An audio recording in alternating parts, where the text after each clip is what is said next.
गणेशाय नमः। श्री गणेशाय नमः। ओम नमो भगवते वासुदेव। ओम नमो भगवते वासुदेवाय। ओम नमो पांडुरंगाय। ओम नमो पांडुरंगाय। कृष्णाय वासुदेवाय हरे परमात्मने। कृष्णाय वासुदेवाय हरे परमात्मने। प्रणतक्लेशनाशाय गोविन्दाय नमो नमः। प्रणतक्लेशनाशाय गोविन्दाय नमो नमः। भीमातीरनिवासाय पंढरीपुरवासिने। भीमातीरनिवासाय पंढरीपुरवासिने। पांडुरंगप्रकाशाय विठ्ठलाय नमो नमः। पांडुरंगप्रकाशाय विठ्ठलाय नमो नमः। हनुमन्ताय महारुद्राय सीताविरहज्वरनाशिने। हनुमन्ताय महारुद्राय सीताविरहज्वरनाशिने। नमोस्तु दास्यभक्ताय रामकथामृतप्रासिने। नमोस्तु दास्यभक्ताय रामकथामृतप्रासिने।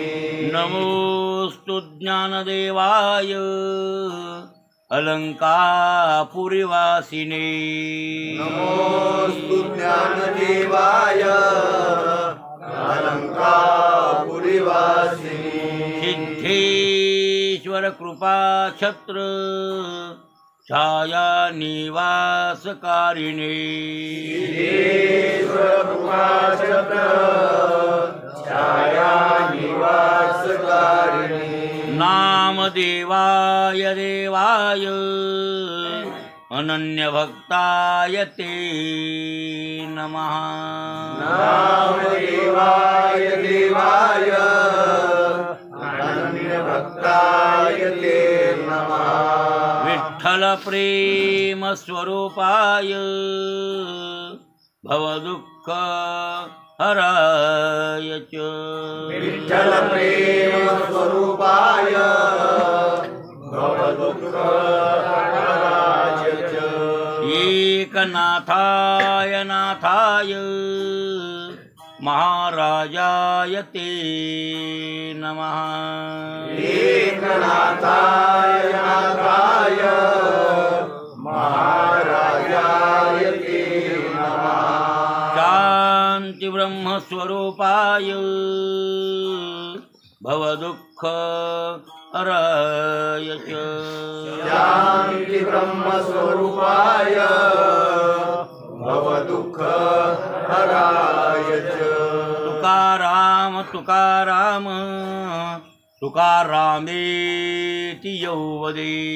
तुकाराम तुकाराम तुकारामेति यो वदे। नित्यस्मरणमात्रेण यमराजोऽपि बिभ्यति। नित्यस्मरणमात्रेण यमराजोऽपि बिभ्यति। विनायकं गुरुं नौमि साखरे नाम विश्रुतम्। विनायकं गुरुं नौमि साखरे नाम विश्रुतम्। ईशान चरण सानिध्यात् जीवा मुक्ता भवन्ति ईशान चरण सान्निध्यात् जीवा मुक्ता भवन्ति साखरे वंशविख्यातं ज्ञानदानपरायणं साखरे वंशविख्यातं ज्ञानदानपरायणं विनायकं गुरुं वन्दे भवबन्ध विमुक्तये विनायकं गुरुं वन्दे भवबन्ध विमुक्तये श्रीरङ्गनाथं गुरुराजवर्यं श्रीरङ्गनाथं गुरुराजवर्यं मुमुक्षूणां ज्ञानदानैकदक्षं मुमुक्षूणां ज्ञानदानैकदक्षं प्रभावती क्षेत्रनिवासिनं प्रभावती क्षेत्रनिवासिनं नमामि वेदान्तविदां वरिष्ठं नमामि वेदान्तविदां वरिष्ठं कुण्डलिकावर्धयन् श्रीज्ञानदेव तुकाराम महाराज की जय गोपाल कृष्ण भगवान की जय ज्ञानेश्वर महाराज की जय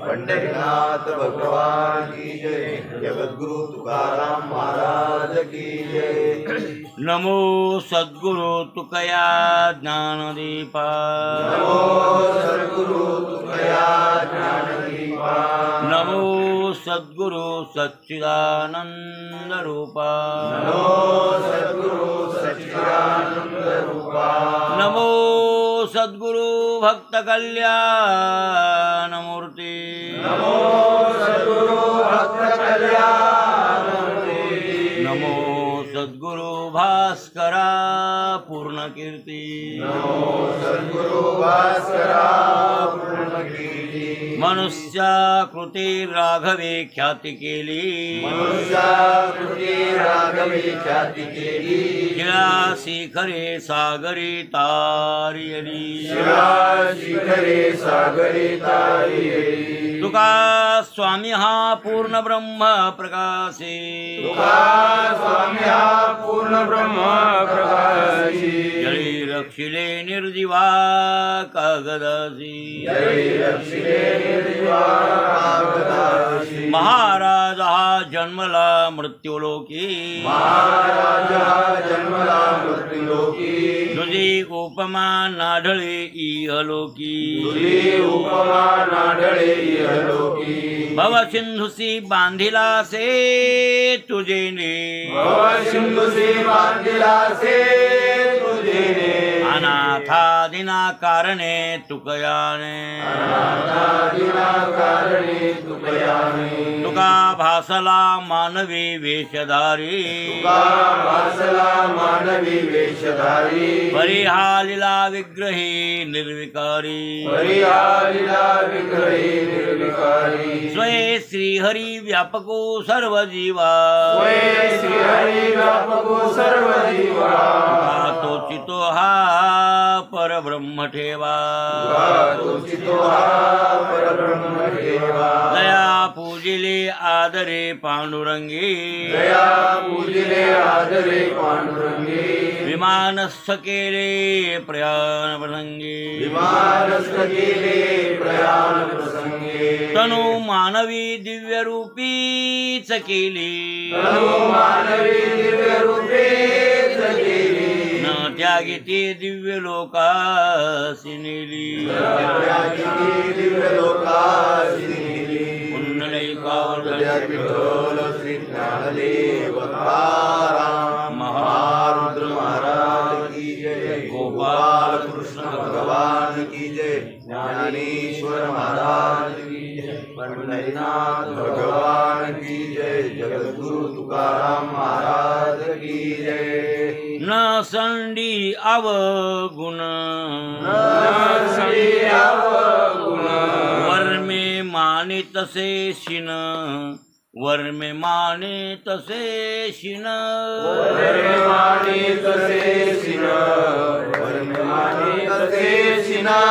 भोग देता करीती काही भोग देता करीती काही फुटता यम दंडे डोई फुटता यम दंडे डोई फुटता यमदंडे डोई फुटता यमदंडे डोई हा पाप पुण्य झाला पाप पुण्य झाला देता तेथे मोठी पीडा देता तेथे मोठी पीडा देता तेथे मोठी पीडा देता तेथे मोठी पीडा भोग देता करीती काही भोग देता करीती काही फुटता यम दंडे डोई फुटता यम दंडे डोई फुटता यमदंडे डोई फुटता यमदंडे डोई तुका म्हणे बोला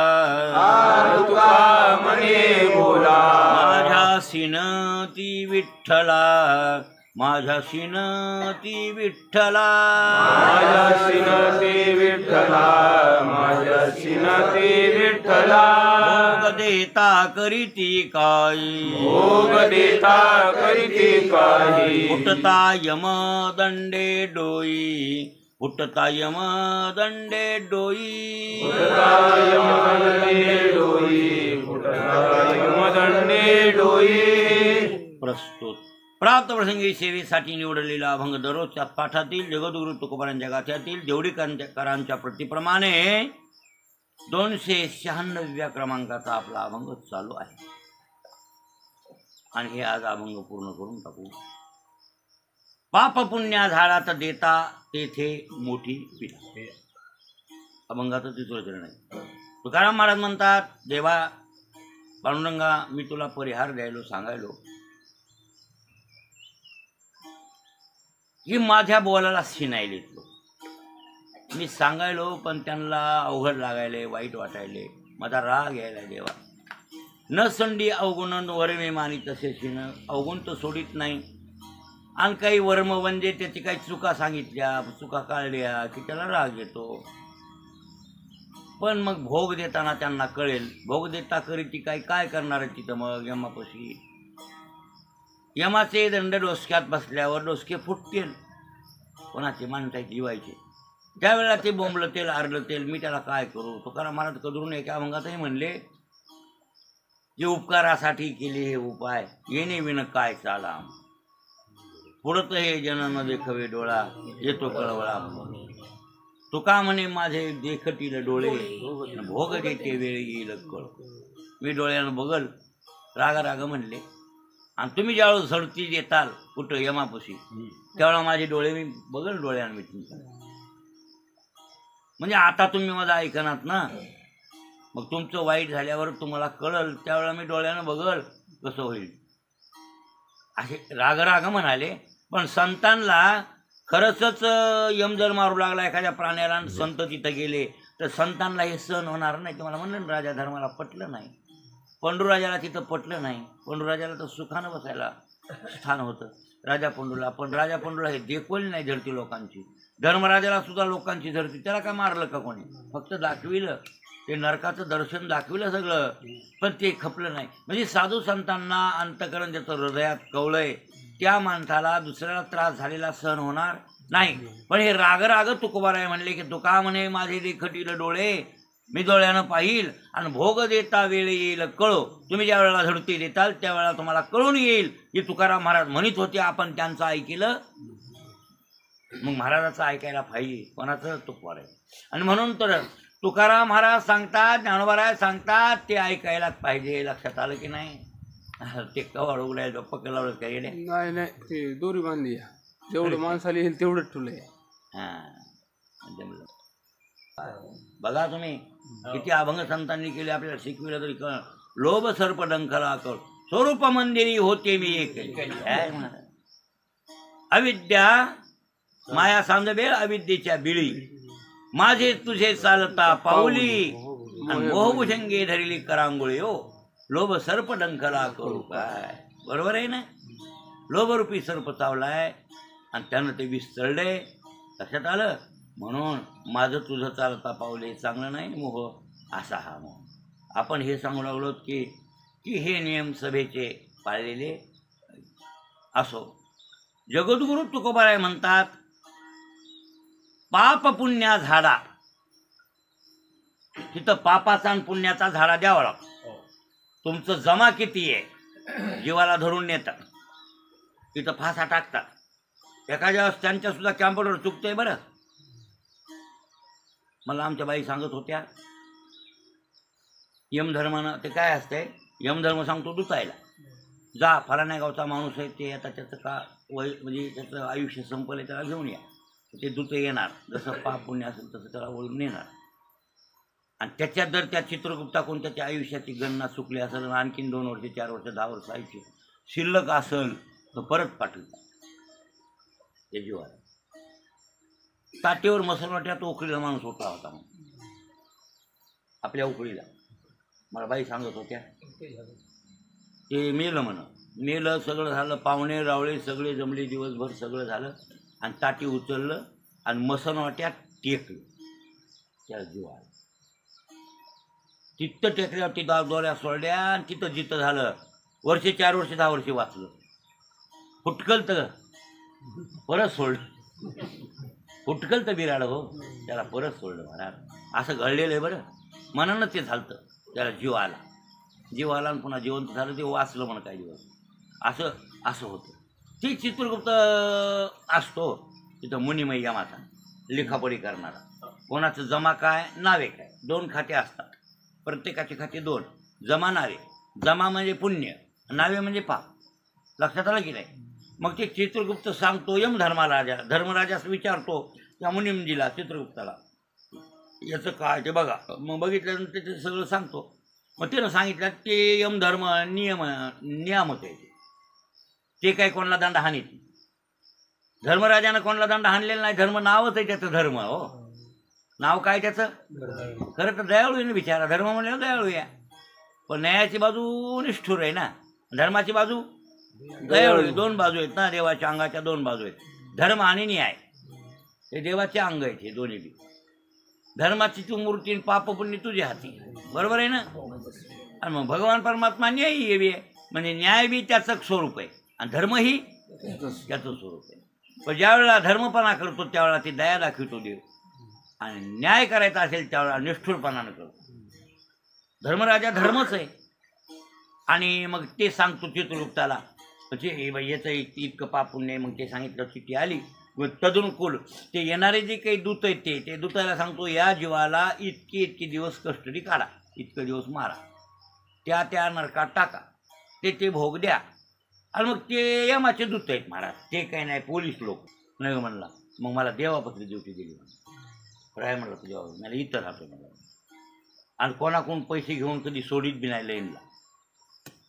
तुम्हाला मला म्हणून लागला दर्शन करायचं असलं तर मी तिथंच आहे आणि तुम्ही दर्शन करा. मी आज तसलं दर्शन मी करेन, तुझ्या वतीनं मी दर्शन करतो. आणि मग काय महाराज की राहील कमर बांधण्याचा काय अर्थ, म्हणजे तू आम्हाला सोडावं आणि मी इतक्या लोकांना तुडून पुढी जावं.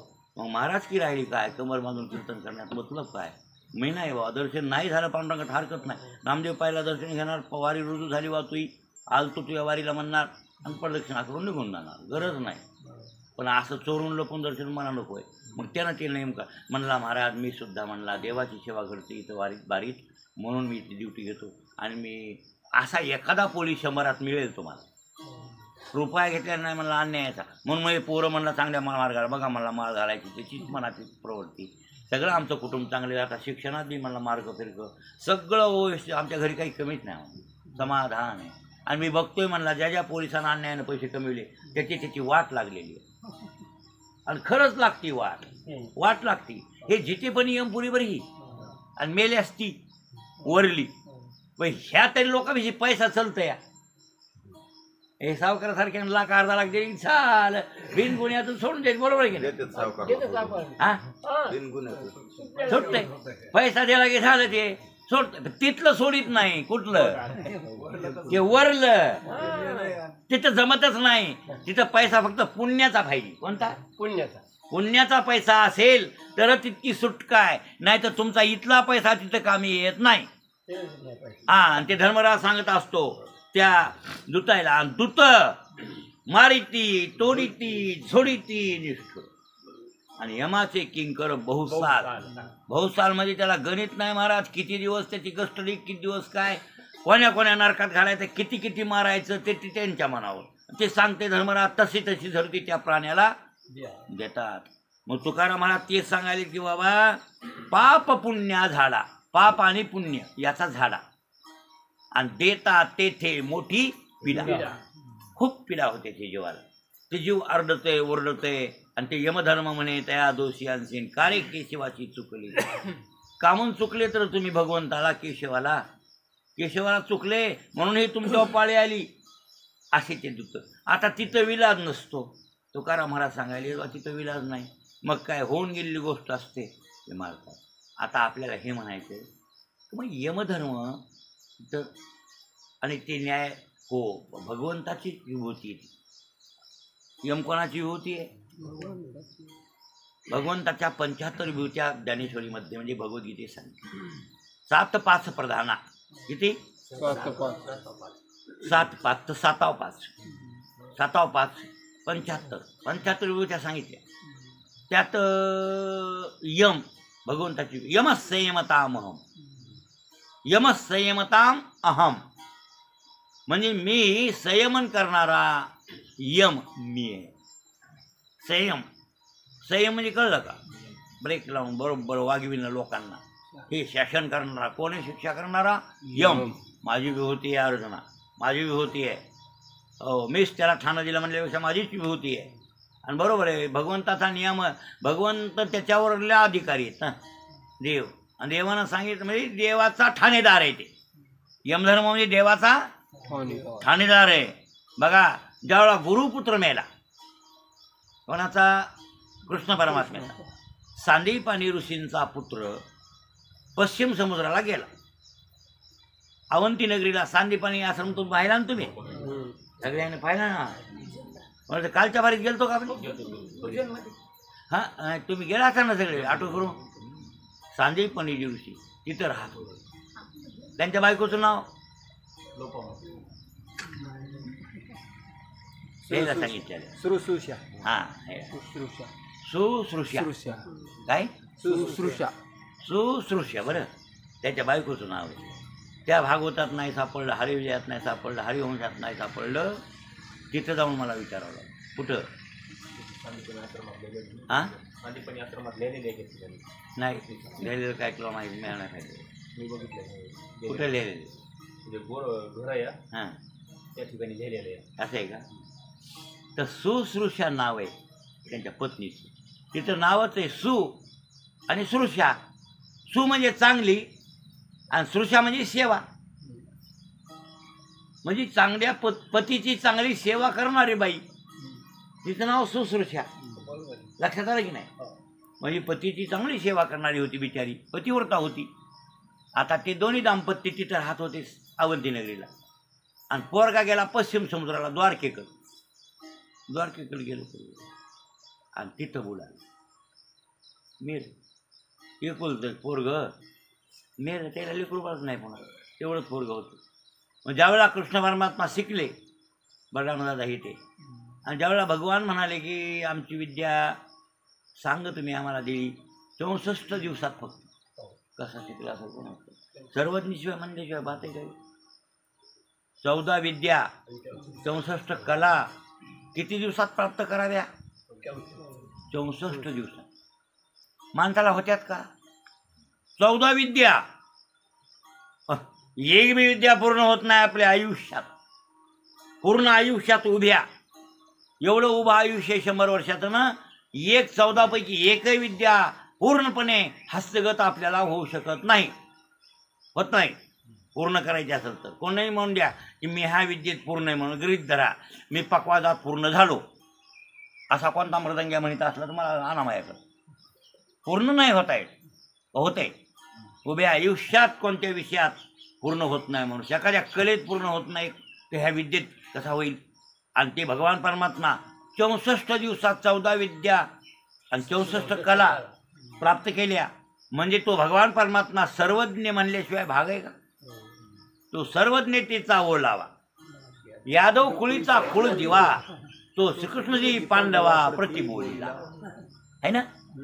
सर्वज्ञतेचा ओलावा, बरोबर आहे. आणि यादव कुळीचा कुळदिवा. कुळदिवा तो श्रीकृष्णजी पांडवा प्रतिबोध अर्जुनाला बोलले की भगवान मग सर्वज्ञतेचा ओलावा, सर्वज्ञ ते परमात्मा. आणि ते 64 दिवसात पूर्ण झाले. 14 विद्या 64 कला. आणि गुरुच्या पायावर मस्तक ठेवलं. तेवढ्यावर बद्धांजली पसरली. तुम्ही मला सर्व विद्या आणि सर्व कला दिले, त्याबद्दल मी तुमचा ऋण आहे. आणि सांदीपानीच्या डोळ्याला पाणी आलं. ते म्हणले तुम्हाला मोठेपणा दिला, म्हणजे मला गुरुत्वाचा मान दिला. वास्तविक तू गुरुचा गुरु आहे. कृष्णम वंदे जगद्गुरु महिना, कृष्णम वंदे म्हणजे जगाचा गुरु तू आहेस आणि तू मला मान देतोस भगवान. बरं असो, आणि तुझ्या गुरुत्वाचा मान मला मिळाला हे माझं भाग्य समजतो. बरोबर आहे. हो म्हणले देवा. बरं गुरुराज, तुम्ही मला विद्या शिकवली, त्याबद्दल काहीतरी दक्षिणा दिली पाहिजे. म्हणजे मोबदला दिल्याशिवाय विद्या सफल होत नाही. लक्षात आलं की नाही? बोललेलं कळलं की नाही? आपण मोबदला दिल्याशिवाय सफल होत नाही. मग पैशानं तर ती साफल्यता नाही. पैसे घेणारा गुरु गुरु बी नसते. नाही नाही आपल्याकडे नाही तर काय करावं? ज्याच्याकडे विद्या आहे त्यानं ते दान केलं पाहिजे. आणि विद्या कशाला तुम्हाला दिली? लोकांना देण्यासाठीच दिली. बरोबर आहे ना? लोकांना गाईला दूध दिले कासत देवानं. गाईच्या कासत दूध दिले कशासाठी दिले? वासरासाठी. इतर काही लोकांसाठी बी दिले ना देवानं दूध दिले. आईच्या स्तनात दूध दिलं. प्रत्येकाच्या आपल्या आईच्या स्तनात देवानं दूध दिले. कशासाठी दिलं म्हणले? आणि मग तिनं एवढं मी तुला दूध पाजलं, मी तुझा एवढं असं काही उपकार केला म्हणायची गरज आहे काय? कर्तव्य केलं का उपकार केला? लेकरानं माईनं लेकराला जन्म दिला, लहानाचं मोठं केलं, दूध पाजलं. कर्तव्य केलं का उपकार केला? कर्तव्य केलं. का? मी तुला दूध पाजलं, मी तुला दूध पाजलं असं म्हणत बसायची गरज नाही. का? अरे तुला दूध दिलं होतं असताना कशासाठी? लेकराला पाजण्यासाठी. तशी विद्या दिलेली आहे आपल्याला भगवंतानं कशासाठी? दुसऱ्याला दान करण्यासाठी. त्याला विद्यादान म्हणतात. आणि ते विद्यादान सर्व दानात अन्नदान श्रेष्ठ. दानान माझी जाण अतिश्रेष्ठ अन्नदान. दिनाशी देऊन कोणतं दान? अन्नदान. दानाचे प्रकार हजारो असतील. हो हजारो आहेत. त्याच्यात प्रमुख प्रकार 4-5 आहे. 4-5 प्रमुख आहे. सुवर्णदान, भूदान, गोदान, गायदान करणं दान आहे. भूमिदान करणं दान आहे. सोनदान करणं दान आहे. 3 झाले. अन्नदान आणि विद्यादान. 5 दान मुख्य, बाकी उपदान. आणि ह्याही सगळ्या दानात अन्नदान महदान. अन्नदान दानान माझी जाण अतिश्रेष्ठ अन्नदान. दिनाशी देऊनी सन्मान द्यावे सदन नाते. दानामध्ये अन्नदान श्रेष्ठ आहे. आणि दिनाला सन्मान देऊन ते बी सदन्न द्यावं.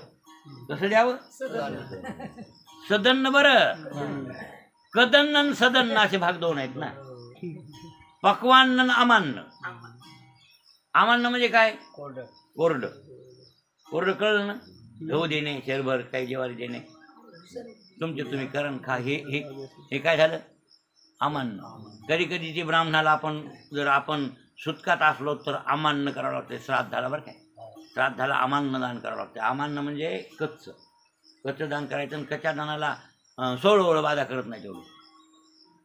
लक्षात आलं की नाही? आणि शिजविलेलं असल्यावर 16 ओळ होतंय. म्हणून ओळ्यातलं घेता येत नाही ना कोणाचं. मग अमान्न घेता येते. मग ते अमान्न. या अमान्न आणि पक्वान्न म्हणजे शिजवलेलं. अमान्न म्हणजे कच्चं. आणि आता सदन्न आणि कदन्न. भाजी भाकर, हाबरेटी भाकर, हे नाही, हे कदन्न.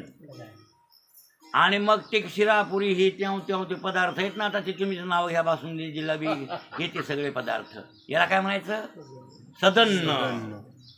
म्हणून दिनाशी देवनी सन्मान द्यावे सदन्न अतिश्रद्धा. अन्नदान श्रेष्ठ. मग अन्नदानापेक्षा दानवरचं ओरिजिनल कोणतं आहे? तर महदान. विद्यादानम ततप. विद्यादानम ततप. विद्यादान श्रेष्ठ आहे. विद्यादानम तत्परम.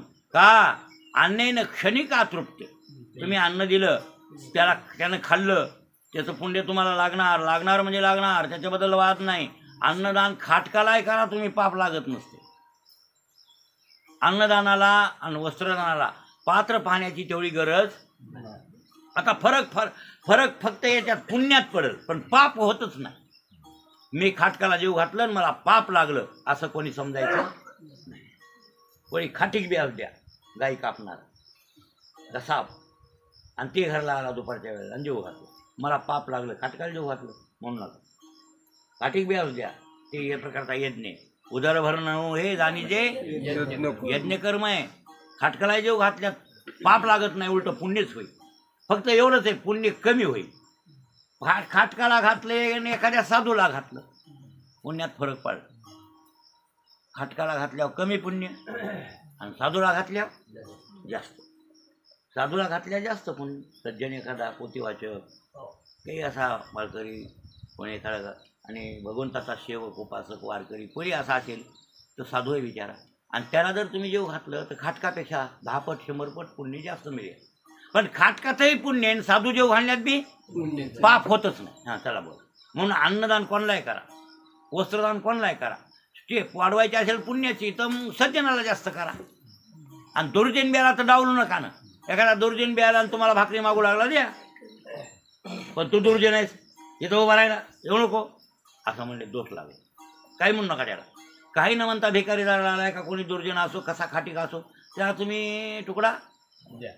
आता हे अन्नदान श्रेष्ठ आहे, तरी महदान आहे. म्हणजे अन्नदान महदान असेल, पण ततपरम विद्यादान.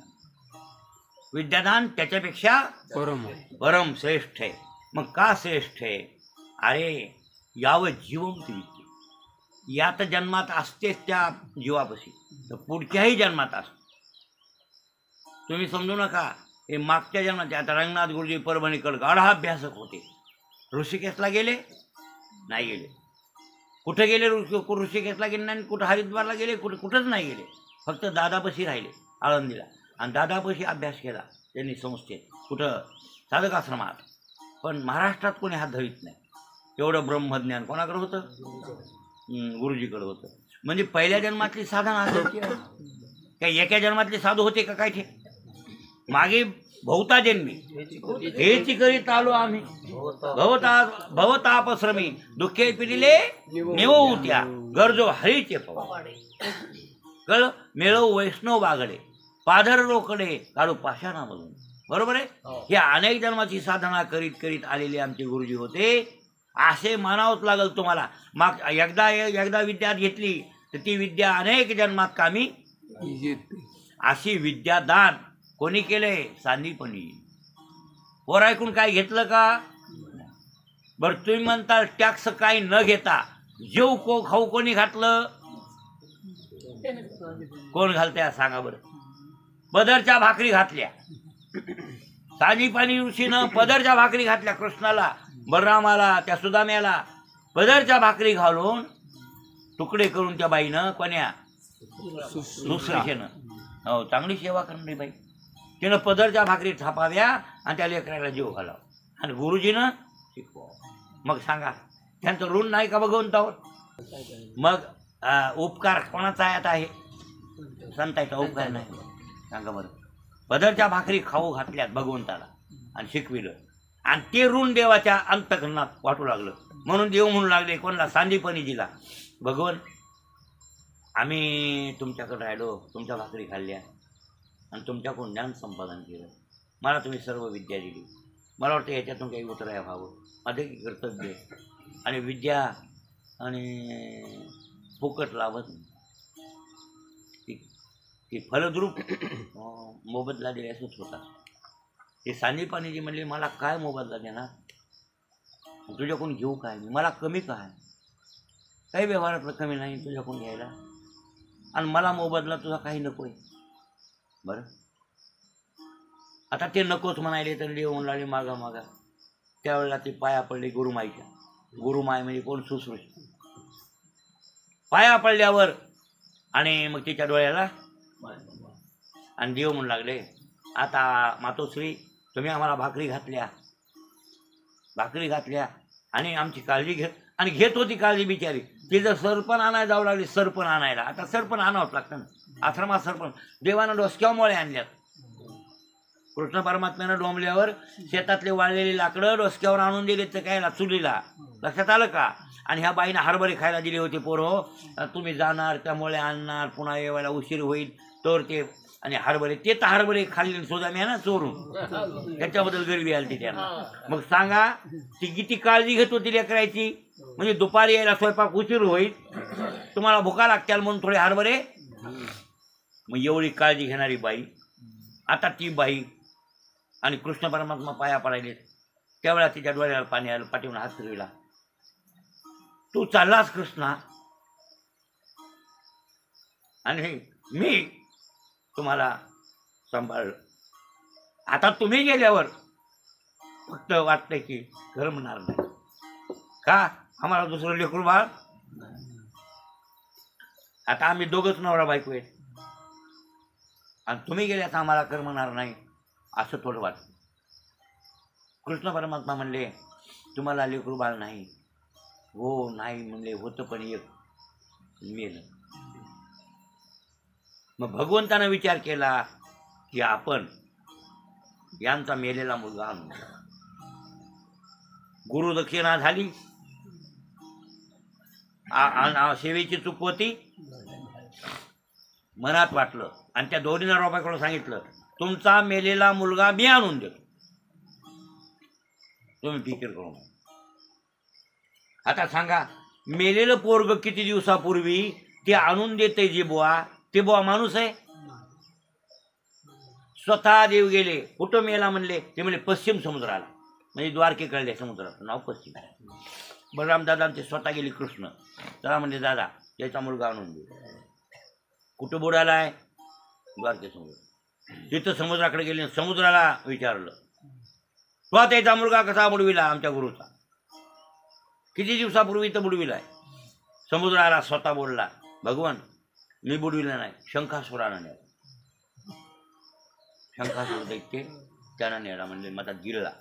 म्हणजे शंखासूर कळला ना, शंख हे त्याच्यातला किडा त्यानं खाल्ला म्हणजे मुलगा, असं ते म्हणू लागला. समुद्र मी काय नाही बाबा मी केलं, आणि ते खाल्ला म्हणजे माझ्या तालाची आंघोळीला, आणि त्यानं खाल्ला. त्याला मारलं. कोणला मारलं? त्याला मारलं आणि त्याचं मड हातात घेतलं ते कलेवर. आणि त्याला मारल्यावर त्याला म्हणले माझा, ते म्हणला मी मारलंच नाही म्हणला तो गुरुपुत्राला. ते यमपूरला गेला. कुठं? यमलोकाला गेला. तिथून आता मला तुम्ही विनाकारण नाही, तुला विनाकारणच मारलं. मग काय नाही म्हणले देवा आता माझं मड हातात वागवा. माझं मड म्हणजे शंख. आधुनिक वैरियाच्या कलेवरा विसंबशी ना, आणि थोडी ववी की नाही. आधुनिक वैरियाच्या कलेवरा विसंबशी. त्या दुश्मनाच्या मड्याला आणखीन विसरत नाही. हातात पांचजन्य ऋषिकेश आहे ना, शंखाचं नाव काय देवाच्या हातातल्या? पांचजन्य. भगवंताच्या हातात शंख आहे वाजवायला. तिथे शंखासूर आहे. पुन्हा यमलोकाला गेले आणि यमलोकाला गेल्यावर आम्हाला विचारलं आमच्या गुरुचा मेलेला मुलगा तू का आणला? मग त्याचं आयुष्य संपलतं म्हणून येऊन टाकते मुलगा. आता सांगा यम सगळ्या जगाला नियमन करणारा, संयमन करणारा आहे, आणि त्याच्यावर यायचा दबाव कोणाचा? कृष्णाचा. ते आमच्या मुलगा गुरुचा दे गेला महाराज.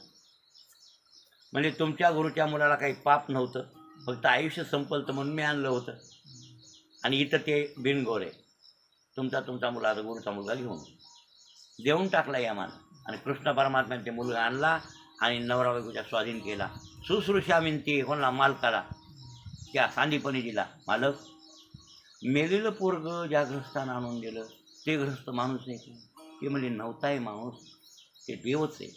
आणि मग देव आहे आपण, ते म्हणजे आपल्याला गुरुत्वाचा मान दिला त्यानं. कृष्ण परमात्मा ते मुलगा देऊन निघून गेले.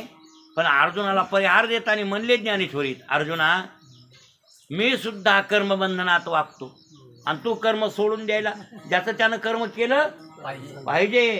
कर्तव्याला कधी माणसानं चुकू नये, कळलं का? कशाला म्हणले? आपलं काय कर्तव्य आहे काय नाही याचा विचार करून वागलंच पाहिजे. आणि जे आपल्या स्वधर्म कर्माप्रमाणे आपण आचरण केलं तर त्याच्यामध्ये फल आहे. आणि हे शिकवण्यासाठी अरे मी मुक्त आहे, पण मुक्त असूनही आणि कर्माचं बंधन पाळतो. मृत गुरुपुत्र आणिला तो अपवाडा देखिला, आणि तोही मी उगला कर्मीवर. मेरीला गुरुचा मुलगा आणून दिला, बरोबर आहे, असा मी आहे, तरी पण कर्माचं बंधन पाळून वा. म्हणजे यमधर्मावर कोणाची सत्ता आहे? भगवंताची सत्ता. म्हणून भगवंताचे भक्त असतील त्यांना यम काही करीत नाही, काही करीत नाही. उलटा यमधर्म वास पाहे नित्य काळ, आणि म्हणते धन्य काळ भेटती ते. यमधर्माला सुद्धा वाट बघावं लागते. कोणाची? साधू संत. की आमच्या यमपुर. आणि मी साधू संतांची का वाट बघावं लागती? त्याला झडती झडती लोकांची घेऊन पाप लागते. त्याला सुद्धा पाप लागतंय ना. थांबा मला एक सांगतो. मान्य आहे, चुकल्यावर शिक्षा करावी, शासन त्यालाच म्हणतात. नाही केल्यावर पाप लागतं. नाही शिक्षा केल्यावर एखादा फौजदार आहे, फौजदाराला सांगितलं किंवा तुम्ही पोलीस स्टेशन चांगलं सांभाळा, मग त्यानं जर नाही नियमन केलं, मोकार जर लोक झाले तर मग पाप कोणाला? त्या पोलीस स्टेशनला, नियामकाला. बरं ठीक आहे, मग आता चुकलेल्या लोकांना शिक्षा करावी लागते. शिक्षा केल्यावर पाप का? दुसऱ्याच्या शरीराला त्रास देणं हे पाप की पुण्य?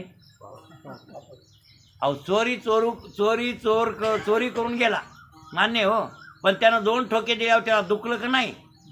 त्याचं अंगाड मोडलं का नाही? मग त्याचा दोष लागतो की नाही? त्याला सुद्धा दोष लागतो. कळलं?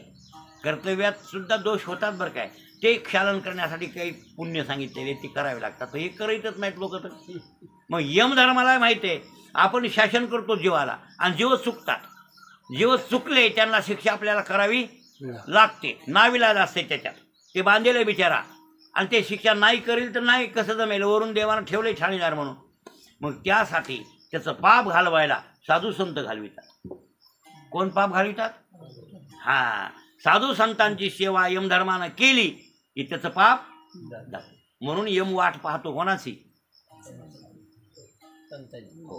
साधूंची वाट पाहतो की म्हणती धन्य काळ भेटती ते. हे संत आमच्या यमपूरला जर आले आणि आम्हाला दर्शन देऊन गेले तर आमचं पाप कमी होते. अशा संतांची सेवा यम आवडीनं करतो. कळलं? आणि आपल्यासारख्या प्राण्याला तो गांजितो, मारतो, तोडतो, झोडतो. मग तुकाराम महाराज ते म्हणतात, पाप पुण्याचा झाडा तिथं देताने मोठी पिढा जीवांना होते.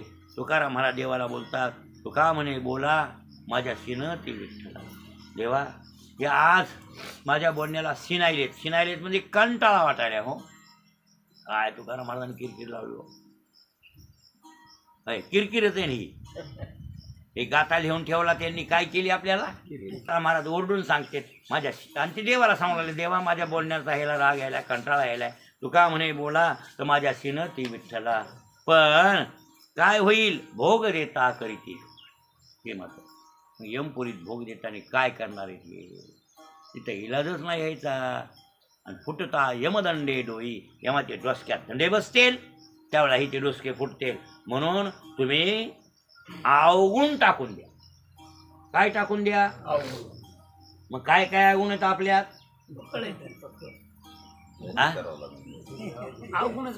जास्त याद घेणं, या बघा, दुसऱ्याचे पैसे चोरून घेणं, गौसलेले घेणं, आवश्यकतेपेक्षा. आता उदाहरणार्थ इथं कुठे आहे आपण काही कोणाचं घेणं. आणि तुम्हाला सांगू का, झाडाचं पान तोडायचं असेल तर त्या मालकाला विचारा. पान, तुम्हाला एक उदाहरण देईल मी. एका दिवशी वडील आल्यावर सांगेल, 2 सख्खे भाऊ होते आणि एकाने एकाची फळं खाल्ली होती एखाद्या बगीच्यात. तर ते म्हणला तुझ्या बगीच्यातली फळं मी खाल्ली. ते भाऊ काय म्हणला, मूर्खपणा केला म्हणला, गाढवा. मला न विचारता मला माझ्या माघारी तुला फळं खाल्ले. गदा कोणी गळदा, वागायची अक्कल नाही. मी कष्टानं लावलेली झाडेत आणि तुम्हाला न विचारता फळे खाल्ले. चोरी केली तो. चुकलो म्हणा, याला काय करू? शिक्षा घे म्हणले. दंड घे. काय दंड घेऊ? राजाला विचार म्हणले, राजाचा नियम आहे, ज्याची चूक भूल झाली त्यांना दंड कोणी द्यावा? राजाने द्यावा. मी तुला दंड करणार नाही म्हणले. राजाकडे आहे. राजाला विचारलं, मी माझ्या भावाच्या बगीच्यातली फळं माघारी चोरून खाल्ली, त्याच्याबद्दल दंड काय? राजा निष्ठुर बरोबर न्याय करणार होता. ते म्हणजे तुझे हातकलम. हातकलम करून टाकले महाराज. पुन्हा त्याला हात फुटले. पुण्यवान होता ना ते माणूस. फळं तोडल्याबद्दल हात त्याचे तोडले तर ते एवढं पुण्य करणारा माणूस वाया जात असं होय. कालांतरानं त्याला पुन्हा हात फुटले महाराज. मग याला म्हणतात न्याय, याला म्हणतात गुण. गौसरेला सुद्धा घेणं काय झाली? एखाद्याची इथं वस्तू आहे, हे इथं वस्तू आहे, आपण तिथंच ठेवायचं, पण तिला हात लावायचा नाही. असं कोणाची इसरली घेऊन जाणं. कोणी आल्या सापशात घेऊन आणि ते घेऊन जातच महाराज. इसरलेली वस्तू ते तिथली त्यांना माहीत असतं आपलं इथं ठेवली तिकडे आणि जिथं गेलो आपली तिथं राहिलीकडे छत्री आपण घेऊन जाऊ. नेते ते विचार घेऊन जाते. पण आपण नेल्यावर त्याला बसत नाही. गेली का राहिली त्याची, मग घोटाळा होऊन बसते. म्हणजे असे कितीक अवगुण आहेत महाराज, कितीक अवगुण आहेत आपल्यात, एक नाही. आणि ह्या प्रत्येक अवगुणाचं पाप लागल्याशिवाय लागत आहेत पाप. आणि ते पाप यम तुम्हाला भोगायला लावतंयच, त्याच्याबद्दल वादच नाही मला. मग आता दारू पिणं तर अवगुण आहेच, ते तर सगळ्यात मोठं पाप. दारू पिणं म्हणजे का नाही महापापातलं पाप आहे. तुम्ही बघा ना, ब्रह्महत्या, सुरापानम, स्तेयम, गुरुअंगनागम, महंती पातकान्या हो, संसर्गात या पितेस, हे 5 महापाप आहेत. ब्राह्मण मारणं 1, दारू पिणं 2, बरं काय, स्तेयम सोनं चोरणं, आणि गुरुतल्पक म्हणजे गुरुच्या पत्नीशी समागम, 4 महापाप. आणि ह्या 4घाला अनुमोदन देणारा, संगती करणारा 5वा. मग 5 महापातक आहेत. लक्षात आलं की नाही? जसं दारू पिणं महापातक आहे, मांस खाणं पापच आहे. दुसऱ्या प्राण्याचा जीव मारायचा आणि त्याच्या मांसावर आपण जगायचं, कोणी सांगितलं तुम्हाला? म्हणजे दुसऱ्याला मारून हे तरी तुमचं मरत पोसायले ना तुम्ही. त्याचं मांस खाल्ल्यावर तुमचं ताजं काय होईल? मर ताजं होईल. मर तर तुमचं नाही, आज ना उद्या इथं पडणार आहे. आणि याला ताजं करून तरी काय करणार आहे तुम्ही? याला लई लट करून काय करणार आहे? काय फायदा याचा? 4 दिवस चांगलं जगता आलं इतकंच की पुन्हा हे मरं सोडावंच लागणार आहे. आणि मरं सोडल्यावर ते खाल्लेल्या प्राण्याचं मडं खाल्लेलं आहे तुम्ही, त्याचं तरी मडं खाल्लं, मग त्याचं पाप तुम्हाला लागलं यम मारल्याशिवाय. बरं, हेच नाही, पुढच्या जन्मात ते पुन्हा प्राणी तुम्हाला मारा येतात. उसनवारी आहेत ना ह्या, तरी ते बेटे उसनवारी यमपुरी भोगावया. तुकाराम महाराज म्हणले बेटे उसनवारी करायला येतं. पुढीला शी देवणी सुरी, आपली चोरी आंघोळी, दुसऱ्याला मुंडक्याला सुरी देते बकर कापताना, आणि त्याच्या मुंडक्याला सुरी द्यायची आणि आपलं बोट कापल म्हणून चोरून घ्यायचं. ज्यावेळेस ती तलवारीने कापते ना बोकडाला, त्यावेळेस आपलं बोट धरताना बरोबर त्याचं मुंडकं धरताना कुठं धरते? बाजूला धरते. का? बोट कापण म्हणून भेटते. म्हणजे स्वतःचं बोट कापा वाटत नाही आणि त्याचं मुंडकं कसं कापा वाटतंय त्या निर्दयाला, पण कापते तर. आणि मग त्याला कापून त्याचं मांस, मग ते बिचारा प्राणी पुढच्या जन्मात तुम्हाला मारा आल्याशिवाय राहतच नाही. करीती बेटे उसनवारी. तुकाराम महाराज म्हणजे उसनवारी करतात हे लोक.